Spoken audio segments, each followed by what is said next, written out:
What's up guys, leftstickrightstick here again, and we are fresh off the PSX weekend 2017, and we've got some new information all from that whole weekend. There's actually lots of stuff in PSX. There really wasn't that much exciting going on except for Dreams, to be honest, so we're just going to focus on Dreams. There was a new trailer out even the day before as well in the Games Awards. And then, during the whole PSX, they sort of, the whole Media Molecule team was in a panel, and then they had a booth sort of thing, and they shared a lot more tools and information about Dreams, and with the special date of 2018, we should be getting the game, so, within a year's time, we'll be getting it. Hopefully, fingers crossed. But so beta will be coming soon, and they really did expand on a lot of information. So we're going to try and update you on everything that we learned through PSX. So firstly, we just want to reiterate, like Media Molecule keeps reiterating, everything that you see in the trailers and everything has been created in Dreams itself. I mean, that's sort of the ethos, the philosophy that they follow, and that basically, if they have to create all their content within the game itself, that's just how they run their ship, and that they're seeing it as a whole level up from LBP, whereas LBP they made their own pre-made items for us creators to use, or well, I say us creators, but not so much me, for players to use. But in Dreams it's a whole level up where we're actually creating the building blocks themselves instead of having them pre-made for us. And they've showed up a lot of tools during the whole event. They really wanted to emphasize that it's not just playing Dreams, it's sort of, you can have fun while you're creating. I mean, I know in LBP there's actually players who just enjoy messing around in create mode, and that's sort of the ethos that they also have, they're trying to get across to people, I think, even during this whole event, is that it's not just playing finished content. You can have fun just creating and sort of mashing and like jamming. Basically how they work in Media Molecule, because they game jam every week to just create new stuff, and that's how we end up with some of the story elements as well.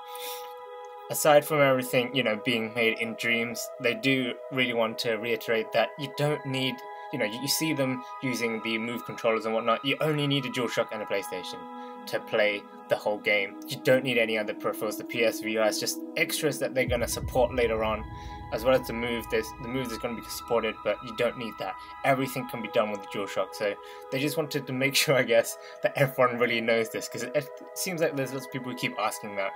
And then other questions that people have asked are sort of like, there's been loads of people who are going around asking, apparently, can I do this, can I do that? Pretty much apparently everything has been yes, or the answer is yes, you can do that. So that's that's really good. It's sort of make the scope of Dreams really, really, really big. What would interest a lot of people is the single player aspect. What is the game? And they've expanded on the story. There's they've explained the whole story campaign. It's sort of 3 interwoven sort of storylines, and there's a noir setting, point and click. There's a cute fantasy puzzle platformer like section, and then there's sci-fi action adventure. So noir, you're following that. So the whole art, the guys called art. Out of the 3 storyline settings, I really like the noir just because it seems so much more impressive. It's not so much that the other 2 aren't as impressive, it's just to think that was made in a game. Like the other ones, I can imagine it more because they're more sort of, I'd say, less detailed in some sense, but the noir was just, oh my god, it's so beautiful. The cute fantasy bit was where you're playing with Francis, sort of pretty much like the face of Dreams now, Francis, and you're trying to rescue Lancewing. And then in sci-fi you got debug, the whole sci-fi element. To be honest, I feel like I prefer like the noir than the sci-fi than the cute fantasy, even though Francis is meant to be like the face of Dreams at the moment. But yeah, the whole point of the whole story mode, I mean, for Media Molecule, they think is that they wanted it all very, very different in their story mode so that they can inspire you. They wanted to show you what is capable of this, so they have to make it very different. And you sort of play through the whole story. We are basically following Art, the character in Noir, and then he has these dreams, and then the reason why he has these dreams or whatnot, we'll have to find out when we play. So sounding interesting. We'll have to wait and see if the story really does gel with all these different art styles and sort of game styles, but I'm very hopeful, and at the very least, it's gonna look beautiful. Going on to sort of extra tools, the tools that we've that showed off. I mean, this is probably the biggest highlight for most people for the Dreams during the event. they showed off that they have a full audio suite. It's sort of like full audio programs like GarageBand. It's just basically plunked right into the game itself. So, you know, and we can actually import audio from like from a web app and like from phones apparently. So, you know, you can, if you've got really high tech mic, really good quality mic, you can sort of record it from using that and just import it in. And what's really great is that there's multiple view types as well of the audio suite. So it is a fully functioning audio editor within the game itself. That is not the only like professional grade sort of software that is actually lumped into Dreams. We've also got like a 3D modeler, you know, the sculpting thing we've all seen, and the power is apparently comparative to other professional 3D software, but they've made it a lot more intuitive. Sort of the whole approach was sort of, they wanted to put like the audio suite and the sculpting 3D modelers into the game, but they've just made it in a more user-friendly fashion, as we would have used, you know, like apps. We use apps every day now, and you know, with iPads, phones, and whatnot. And they've tried to appify these two tools in a more user-friendly way. And it basically, in their words, is sort of like trying to get it to be more pen-to-paper experience. I'm not so familiar with audio and 3D modeling, but I mean, from the looks of it, it looks amazing. It looks very in-depth, so I'm sure loads of people are gonna love this. I mean, apart from that, just like in terms of like making levels and stuff, we've also got, they've announced, you know, they've got these visual stylistic effects, you know, to make the whole screen or the whole, give you visual effects like retro, pixelation, like VHS sort of effects just overlaid onto your level. So it can give you your whole level a very, very vast different feel instantly, which is very awesome. And you know, more tools that we were notified about. This is actually via Twitter by Mem Alex, and basically he was saying like the wires, all the wires can carry a maximum 8 values, but that won't stop you, because you know, you can merge them together, you can split them, you can join them to make like really fat wires with loads of values being sent. So you know, clearly they really are trying to tell you that there is no limit in Dreams. If you're sort of scared with all the limitless possibilities in Dreams, we don't need to worry. There's loads of tutorials in the game itself, and apparently basically the way they've done these tutorials is they've made it very interactive. They've sort of given us half-finished sort of settings or dreams that we have to sort of finish off, and we have to learn to complete, and not so much learn, sort of we get guided through completing them, and in that process we learn how to do things, which is actually a great way, sort of a hands-on experience, which is probably, I think, is actually the best way to learn stuff. So that should be very, very helpful. In my opinion, the most powerful aspect of Dreams is actually this whole persona system, the whole social tools within Dreams. So while, you know, we may have a full audio suite and 3D modeler and everything, sort of it's the getting credit thing I feel like most people will hang up on. I mean, there will be people who always say, oh, it's an awesome audio suite, and they go about doing stuff, and they'll do it, they'll use it, but then they may keep it to themselves. But I guess, you know, the whole point of this whole persona thing is actually, it helps the idea of sharing your content as well. I mean, because you gain EXP for certain topics, whether it be playing, whether you be making audio, you be making levels, curator, or you can get EXP for being a player of like really hard levels, as their example. So you know, there's lots of things to sort of give you recognition in the game. The way it works is there's a really in-depth crediting system, in that basically if you create, like the example they always use, if you create a door and then someone else edits it, you are still credited to that door or that creation, that new creation. So your credit goes all the way through. I mean, like in LBP, there was lots of copying and whatnot, and some people just gave them away, which is fine, but they never credited back. And like in music, it was always up to the final level creator to actually put in credits for the stuff that he used, whether it be music or other assets or just any other help. Whereas this now in Dreams, it's sort of built in. If you use something of someone else's, it's automatically credited to you and you gain EXP for it. And so it makes it a lot more social. And so, you know, you don't need to worry so much about, oh, this copying. You know, you will get credited and people can still find back to you. They've been inspired by things like Pinterest to like create the whole playlist sections, select everything that you see, put them together in a playlist, and you know, that'll help you in your curator EXP, But I really like that idea of using the whole Pinterest idea of collecting and placing, because that makes the things a whole lot easier for especially someone like me who's like showcasing creations.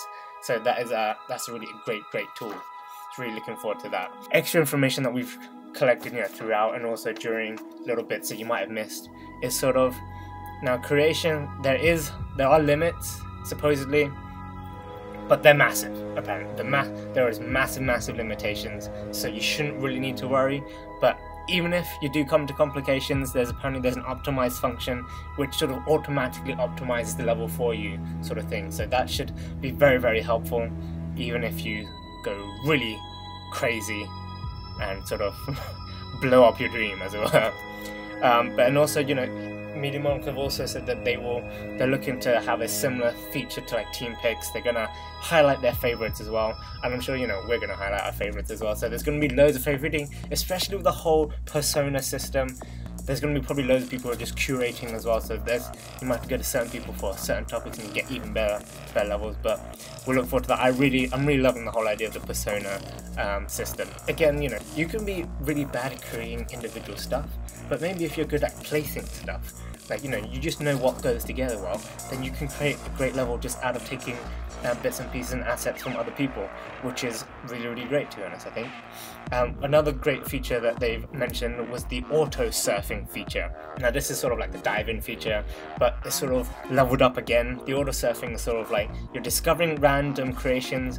It is based on an algorithm of your history though, based on the history of what you've liked and all the levels that you played before. So people are worrying about, you know, what happens if you come across like loads of penis levels. You know, there's gonna be people who do that.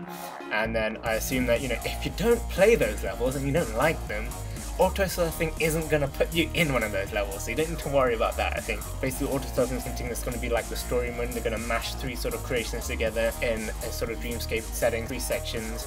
They're going to mash random creations in the algorithm, 3 different ones together, and hopefully there'll be a new dream experience for you. One very interesting thing that we actually found out during the PSX is that basically Francis, you know, the bear with the hammer on the face of dreams, is actually, you know, it was created by Steve Big Guns and actually has about 4,000 to 5,000 individual logic pieces in there. That is immensely impressive to do everything that Francis could do with all the animations, the sounds, swinging of the hammer, everything, all the special moves and whatnot. That just mind-blowing how many individual logic pieces are in that, but Francis was made in-game. There's no hard coding in that. That is really impressive. And, you know, apparently players can actually open up Francis and explore how it works, which is, I think, is amazing. Because, you know, sometimes, even if you know how to do certain stuff, it always helps to have, like, an example right there for you. And that is amazing that they are going to be able to allow players to look through Francis and see how we make it. And, you know, we can make tweaks and stuff, so that is going to be awesome. And also, thanks so much, Steve Big Guns, for making Francis out of 4,000 to 5,000 different individual logic pieces. That is, oh my god, mind-blowing. So, you know, some more, few things to mention. 2018 is the release date. And so hopefully the beta should be soon. I really think it should be soon, because otherwise I feel like the beta should be a lengthy time, like a good couple of months. Just because, you know, there's going to be time, people are going to need time to create stuff in the beta as well, to actually complete it. And so I feel like we need a good few months in the beta, and if they want to hit that 2018 time frame, you know, they're going to have to do it soon, I think. Otherwise we're going to have another rushed game out, which we really don't want. That's what we really don't want. We don't want to rush dreams. And then another thing that Media Molecule have said is that they want dreams. Their idea behind dreams is they want dreams to help kickstart people's careers, and like you can use it to educate. Like people can, like, you know, teach art and dreams and whatnot. Because the whole thing is being interactive, collaborative, and so it's not about always playing a finished product. You can use stuff as you're creating. You can teach stuff. The whole point is the whole experience is not limited to playing the final thing. And, you know, so we can say that pretty much Dreams is a multifunctional tool, it's an asset creator, and it's a game. I mean, like they joked it on their PSX panel, use it for storyboarding ideas, for like proof of concepts. So that's really interesting. And then, you know, there's more future stuff planned as well. More future potential is that there's PSVR support, which is going to be coming very soon after it launches. It won't be available at the beginning, but it will be coming soon after. And then they're going to be looking to do, you know, exporting assets like so you can 3D print them, and that is an amazing feature. It is more than just a game, it is a complete game changer, and I am really looking forward to Dreams. So I hope you enjoyed this recap of all the Dreams news and updates we've had since PSX. If you do like this video, click that like button below and let me know what you thought about Dreams, everything that we've learned during PSX and stuff in the comments below. So definitely stay tuned, subscribe to leftstickrightstick, click that bell button to be notified when we have new videos up, or otherwise just check out our other videos like Little Big Planet videos, other showcases, and Wonder World. So I hope you guys enjoyed, and I will see you next time.